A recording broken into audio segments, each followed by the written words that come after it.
Our episode starts with us seeing a young girl playing with a dollhouse while a carriage heads toward her home. When the carriage arrives, the driver informs the owner of the home that the intended passenger, a general's daughter, was too sick to travel, which upsets the young girl.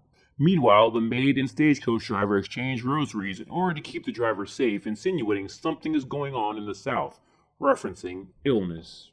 We then find out while on a walk with her dad that the young girl is lonely and needs a friend, which is why she is so upset. Just as we learn this, a stagecoach drives past out of control and crashes. They find out that the only survivor of the crash is a young girl, and they take her in, with the lonely girl being excited that she has someone to hang with, ignoring the whole deadly accident thing. As the lonely girl goes to bring tea to the accident victim, she's startled at the sight of a mouse. We learn that the lonely girl's name is Marie, and the accident victim is Carmilla. Marie is basically like, sorry your whole family is dead and you probably got a concussion, but do you want to play dolls with me sometime? Carmilla asks about her mother, but she chooses to leave instead of answering that her mom's dead. As Marie leaves, we see Carmilla get a smirk on her face and head out to the room's balcony. The next day, Marie's family holds a funeral for Carmilla's mother and coach driver and bury them in the family's tomb, which is very nice of them. Later, the two girls go on a walk where Carmilla tells Marie she needs to get out more. We then find out that Marie's mom ran out on her, and her father and his overprotectiveness is his abandonment issues. Carmilla tells her she'll leave her dad when the right person comes along and will show her how to bring that person. In the next scene, Meg Tilly's cleavage is on full display, which is interesting as this is definitely not the Tilly we're used to getting that from. We then have Marie's father creepily hitting on her and the maid giving her dirty looks. Carmilla says she's feeling ill when they head to the dining room to eat, so she heads upstairs, but we then see the shadow of a person attacking a young boy the maid was letting sleep in the backyard. The next day, the maid finds the boy's body with bite marks on his neck. When the doctor examines the boy's body, he tells the maid not to tell anyone, and as his death seems similar to the deaths going on in the South, meaning he thinks it's the plague. The maid then tries to tell Marie that some people make good friends and some don't, and that she should be wary of Carmilla. When Carmilla and Marie are outside playing, Carmilla tells Marie that everyone she knows is trying to keep them apart. Marie then does a blood oath with Carmilla that they will be friends forever. We see when Marie rinses her hand in the stream that Carmilla has no reflection in the water while licking Marie's blood off her finger. At dinner, the maid prepares a fancy dinner with Carmilla, which Carmilla struggles to eat. The maid watches as Carmilla begins to gag and has to be held back to the bedroom after taking a bite of the meat. That night, as Marie sleeps, we see the view of something moving under the sheets. As she jumps up at the sight, we see Carmilla behind her who takes a nibble of Marie's neck. When Carmilla heads back to her room, the maid watches and then sets a rosary on Marie's door. As she walks away, Carmilla hunts her down. Now, without her rosary to protect her, Carmilla kills her using bats, though you'd think someone would have heard the maid yelling. An inspector comes to the house when the doctor tries to claim the plague is what's killing people. The inspector very sarcastically asks which version of the plague looks like an animal attack. One of the servants then lets them know that Marie is now ill, and they find the bite on her. The doctor attempts to say bats did it, but the investigator points out it's too clean to be an animal attack. They talk to Carmilla, who claims to have been bitten as well. The investigator then talks to the other servants, who points out the young boy's death as well. After his investigation is complete, he deduces that the problem is a vampire. The doctor gets upset at Marie's father actually believing the investigator, but her father says they will listen to the investigator and they will cooperate, pointing out how unlikely the number of bats that would be needed to cause that many deaths is possible. After dark, Carmilla takes Marie out and tells her how she can take her to experience the world. She then challenges her to play tag and they run around the woods.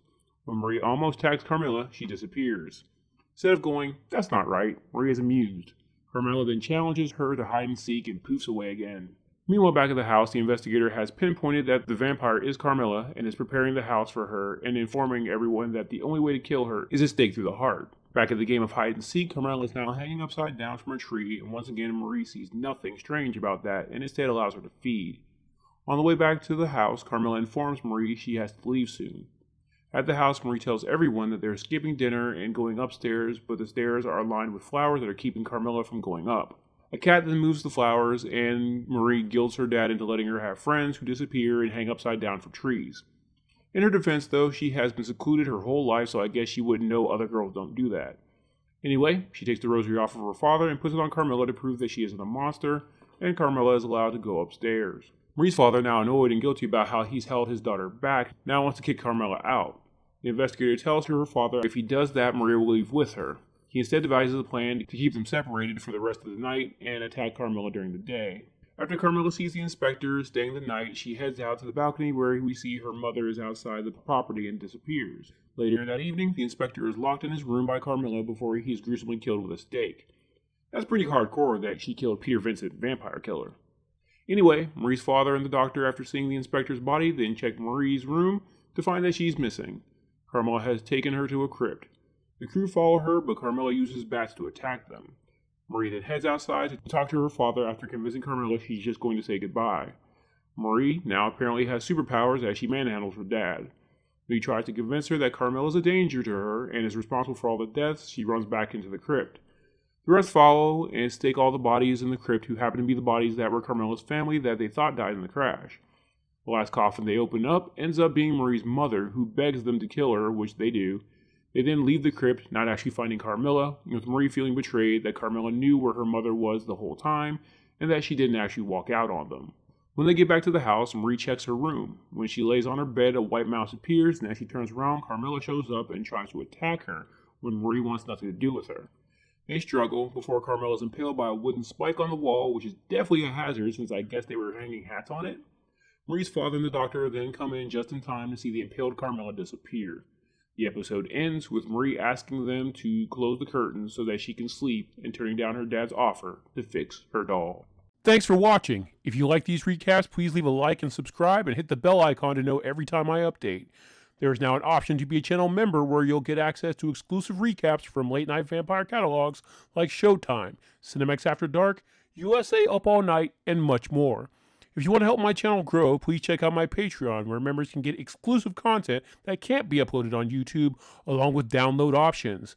Link is in the description.